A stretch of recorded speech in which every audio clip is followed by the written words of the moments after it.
ছোটবেলায় তোমাদের স্যাররা বলছে যে কোনো কিছুর নামই হচ্ছে নাউন, তাই না? আচ্ছা, নাম ছাড়াও নাউন হতে পারে। একটু লক্ষ্য করো এদিকে,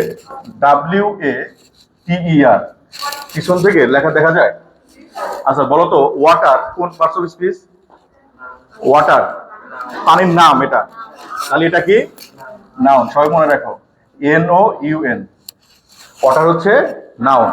এবার আসো, যদি বলি I water the PLANT, plant, বলতো এই বাক্যটার মানে কি? আই ওয়াটার দ্য প্লান্ট মানে আমি গাছে পানি দেই, আমি গাছে পানি দেই। তাহলে পানি দেওয়া এটা কি একটা কাজ না? কোনো কিছু কাজ হলে সেটা কি হয়? Verb, VERB, verb. তার মানে এখানে বললা তোমরা নাউন, আর এখানে বললা কি ভার্ব। এবার আসো, যদি বলি I need WATER, water pot. I need a water পট মানে কি? আমার একটি পানির পাত্র দরকার। আচ্ছা এবার আসো, এই যে এটাকে কি বলে জানো সবাই? এটা হলো অ্যাডজেক্টিভ, অথবা আরেকটা নাম আছে ডিটারমিনার। এটা কি ডিটারমিনার? তো এখানে ডিটারমিনার হিসেবে ব্যবহার হয়েছে। আর্টিকেলও তো জানো, তাই নাকি? তো আর্টিকেল, অ্যাডজেক্টিভ অথবা ডিটারমিনার, তো এখানে ডিটারমিনার হিসেবে ব্যবহার হয়েছে। মনে রাখবা, ডিটারমিনারের পরে যদি একটা ওয়ার্ড থাকে, কয়টা ওয়ার্ড থাকে? একটা। একটা ওয়ার্ড থাকলে সেই ওয়ার্ডটা হবে নাউন। তাহলে লাস্টেরটা কি হবে? নাউন। কথা কি বোঝা গেছে?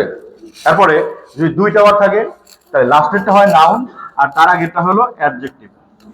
আর যদি তিনটা ওয়ার্ড থাকে লাস্টেরটা হবে নাউন, তার আগেরটা অ্যাডজেক্টিভ, তার আগেরটা অ্যাডভার্ব। কথা কি ক্লিয়ার? আচ্ছা তাহলে বলো তো, এখানে অর্ডার কোন পার্টস অফ স্পিচ? অ্যাডজেক্টিভ। এখানে কি বললা? এখানে কি বললা? এখানে কি বললা?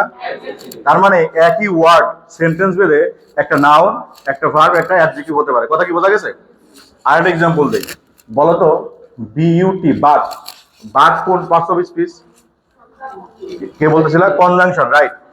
বাট হলো কনজাংশন, মানে দুইটা সেন্টেন্স বা দুইটা ক্লজকে যুক্ত করে, একে কি বলে? কনজাংশন।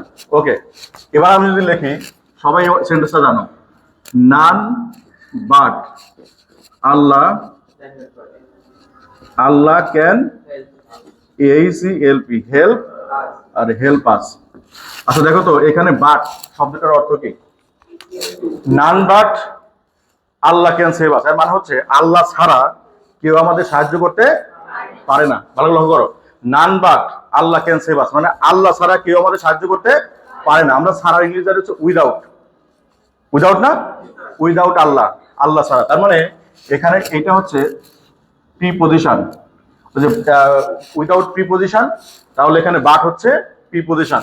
এখানে কি বলছিলাম? বাটটা কনজাংশন, এখানে কি বলছিলাম? প্রিপজিশন। এবার আসো, BUT, but me no, no but, এই বাক্যটার অর্থ বলতে পারবা? বাট মি নো বাট, আমি না কিন্তু আমি। আর কিছু বলবা?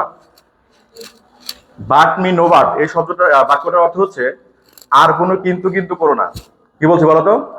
আর কোনো কিন্তু কিন্তু করো না। অনেক আছে না যে দোস্ত চল আজকে ক্লাসটা ভাঙ দিয়ে আমরা একটু ঘুরতে যাই, ঠিক আছে, সামনে তো জিয়া উদ্যান।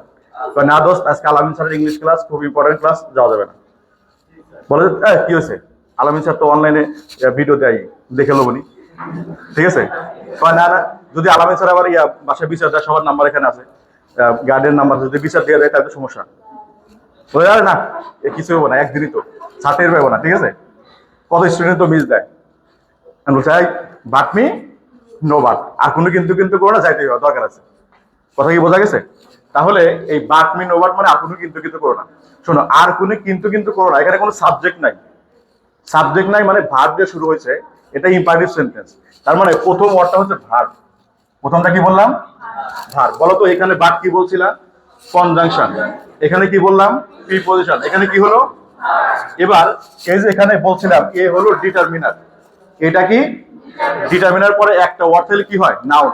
ঠিক একইভাবে এই নো ডিটারমিনার, তাই নোর পরে এই বাট আছে, তাহলে বলো তো এইটা কোন parts of speech? Noun. Good, এটা হচ্ছে নাউন। তাহলে দেখো, একটা বাট এক জায়গায় হলো অ্যাডজেক্টিভ, কনজাংশন, এক জায়গায় প্রিপজিশন, এক জায়গায় ভার্ব, এক জায়গায় নাউন। বলো তো এই যে জায়গা এক এক জায়গায় একটা ওয়ার্ড এক এক জায়গায় এক এক ধরনের হইলো, এটা কি আইডেন্টিফাই করা সহজ নাকি কঠিন? সহজ নাকি কঠিন? খালি কঠিন না, খুব কঠিন।